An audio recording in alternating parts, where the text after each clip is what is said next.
Welcome to Music Guru, where rock and metal never die and every classic note still matters. Today we're tackling a very interesting topic, which is who was the one player that Jimmy Page feared to replace. Now, as everybody knows, Jimmy Page was a much in-demand session musician back in the 60s, long before Led Zeppelin was founded, and he was called upon to mimic many styles and to step into a very large pair of shoes as a musician. But there was one player that Jimmy Page feared to replace and yet went on to replace. Was it Clapton? Nope. Was it Jeff Beck? No. According to an article over at Far Out by Tim Kaufman, the player that Jimmy Page was afraid to replace was Paul Samwell Smith, the original anchor and bass player of the Yardbirds. So now we usually talk about guitar gods in terms of who blew who off the stage, but this time the player that Jimmy Page feared most wasn't even a six-string slinger. What made Paul Samwell Smith so special, or in this case slightly intimidating to Page? Well, let's talk about that a little bit. In the article, Page says when he heard Samwell Smith's bass playing in the Yardbirds with its pulsing kind of hypnotic beat, he had never heard or even conceived of a bass being played that way. And while Samwell Smith wasn't exactly flashy, he did serve the music, and he was a co-producer for much of the Yardbirds' most experimental work. And Page has said that he felt Samwell Smith had musical vision and a command of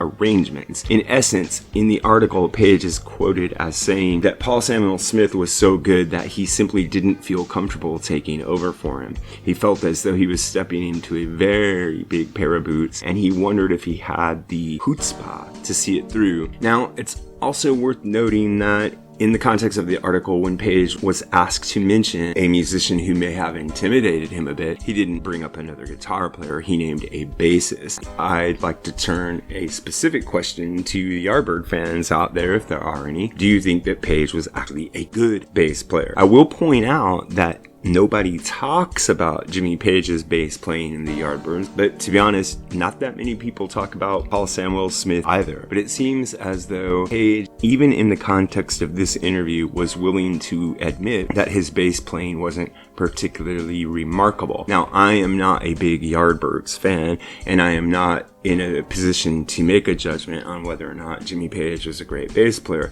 But I think when I listen to his comments in the article, I think it's clear that Page thinks he didn't live up to what Paul Samwell Smith was doing. So do you think Jimmy Page was actually a good bass player in the Yardbirds days?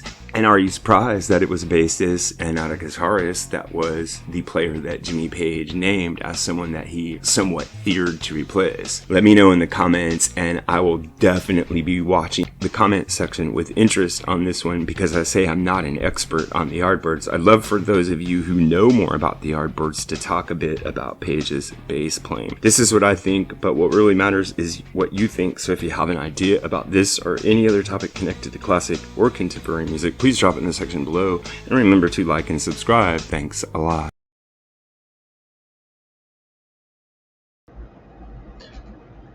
Music Guru here, asking you to help us on our march to 10,000 subscribers.